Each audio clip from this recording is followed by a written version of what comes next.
یا اللہ میرے دل سے ہر اس چیز کی طلب کو ہمیشہ کے لیے مٹا دے جو مجھے مایوس کرتی ہے۔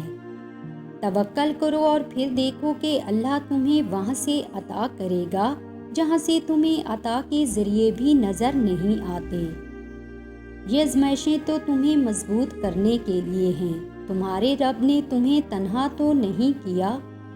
حرام چیزوں اور حرام کاموں سے بچتے رہو، تمہاری دعائیں قبول ہونا شروع ہو جائیں گی۔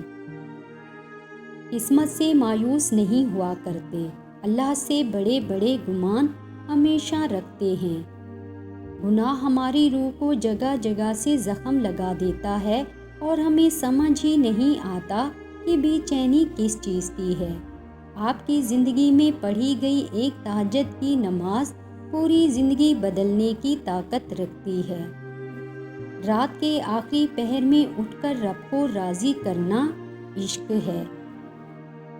جب اللہ کسی سے خوش ہوتا ہے تو اس کے لیے نیکی کرنا آسان اور گناہ کرنا مشکل بنا دیتا ہے۔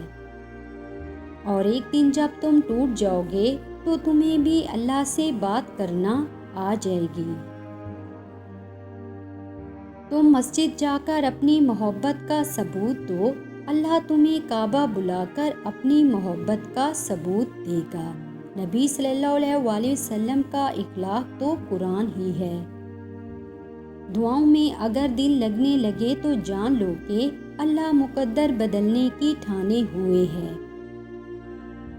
تہجد کی ایک دعا ساری زندگی بدل دیتی ہے۔ اپنے حسن کو اتنا اٹریکٹیو نہ بناؤ کہ آپ کے حصے میں ناپاک نگاہوں کے علاوہ کچھ نہ آئے۔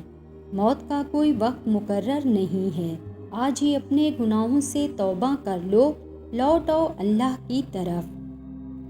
اور اللہ جسے چن لیتا ہے اسے اپنی لاڈلی نماز تہجد عطا کرتا ہے۔